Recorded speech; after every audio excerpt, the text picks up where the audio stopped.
Hello. Welcome to my channel, my dear friends. My name is Avilash and I'm your trader next door. In this video, I'll be analyzing the chart of GBP USD, British Pound, US Dollar.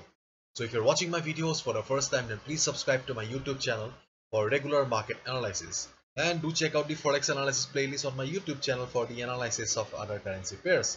So let's get started. So this is the chart of GBP USD, British Pound, US Dollar.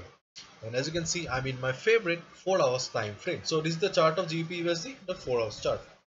What I'm saying. This is the 4 hours GBP USD chart. Okay. And if you have watched my previous videos, then probably you know it very well that things have not changed much. Because see, there is not much movement in the market. Okay. And as we all know, there is not much volatility in the market for the last couple of days. Market is kind of flat. Okay, if you look at the Euro USD or any other currency pair, then you can easily see that there is not much volatility in the market. Market is kind of flat. Okay. And if I take you to the currency strength meter, it is the daily currency strength meter, then you can see that this is GBP,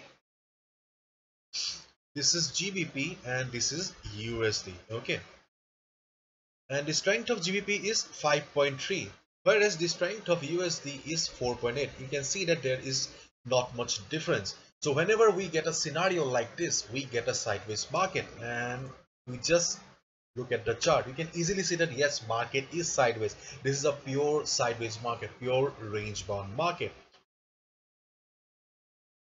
We get a good market or a trending market, okay, when we get a scenario like this. See, just look at CHF. Okay, just look at CHF. This is CHF Swiss franc, and just look at NZD. Just look at the difference. You can see that Swiss franc is 6.1, whereas the strength of NZD is only 4.3. Okay, there is huge difference here. Okay, if it would have been in negative, then the chart would have been more beautiful. But right now we have this difference. Let me show you. Okay, CHF is 6.1, and just look at this small candle.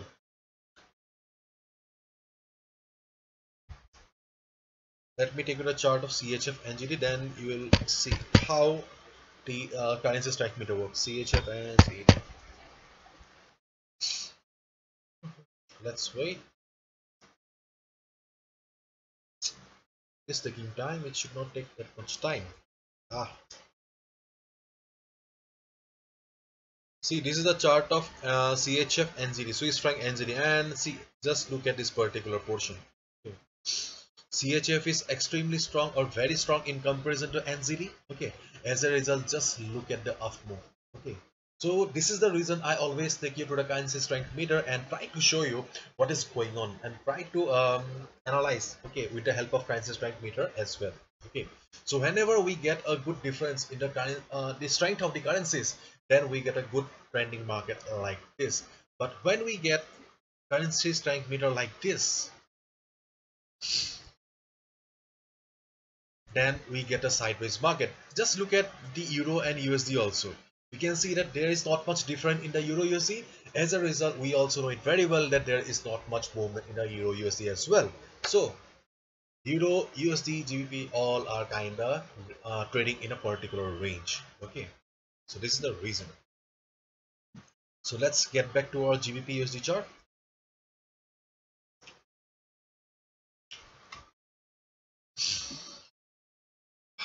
So we are back again. As we all know, overall the trend of the market is towards the upside. Okay, market is going towards the upside, and as we all know, we should always try to follow the trend, or it is always better for trader to follow the trend.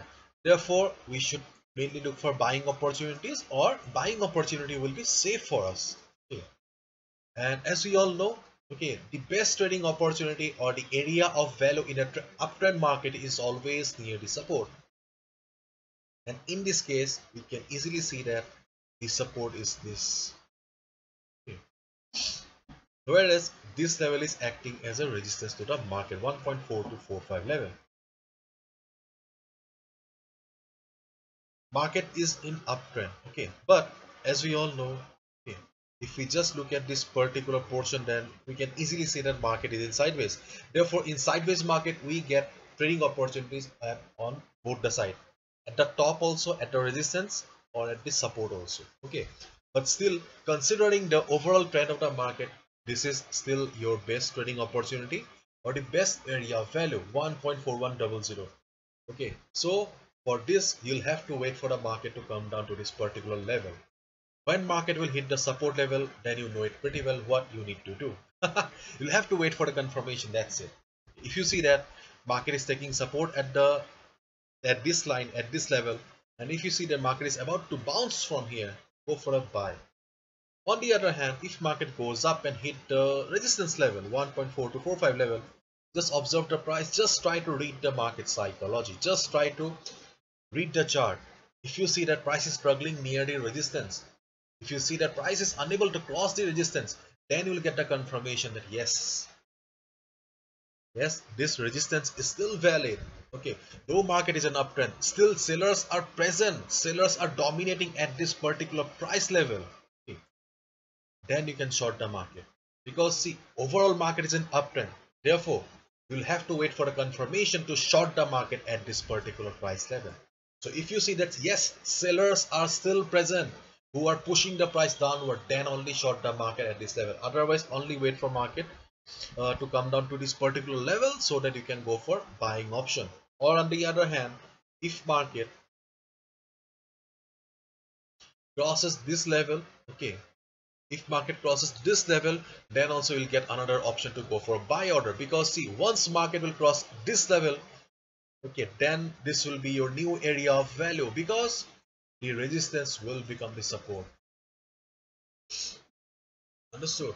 Okay, when resistance will become the support, then you'll get an option to buy. Okay, but right now market does not have the strength to cross the level. Okay, that's why I'm not discussing how you need to trade if market crosses this level. Okay, I'll cover the topic later, tomorrow or day after tomorrow, when market will cross. Let's not waste your time today. So as long as market is trading in this particular range right now, you should not trade, because see, this is your no trading zone. I have already explained in my previous videos why this is your no trading zone, because your risk to reward ratio does not match. If you are trading here, okay, if you just going for a buy or sell order here, then you're compromising your trading discipline. This is not trading, you are gambling. Okay, because there is no reason to go for buy order here. Your risk to reward ratio does not match. There is no proper strategy or nothing. There is no logic behind buying or sell, behind going for buy or sell here. If you are going for any order here, then it is just gambling, not trading. Okay, so please avoid trading in the middle. Okay, wait for the price to come down to your level. Do not chase the market. Okay. And right now we all know it pretty well that market is flat. There is not much movement in the market. So wait for the market. Enjoy. Okay, enjoy watching Netflix. Enjoy watching Amazon Prime. Okay, do something else. Okay, but do not take any impulsive trade. Okay, you lose your money, because there is not much movement in the market. There is no volatility in the market. Let the volatility come, then only go for buy or sell order. Hopefully you have understood. If you have liked the video and found the video informative, give a thumbs up and subscribe to my channel for regular market analysis. Thank you so much. All the best. Take care. See you tomorrow.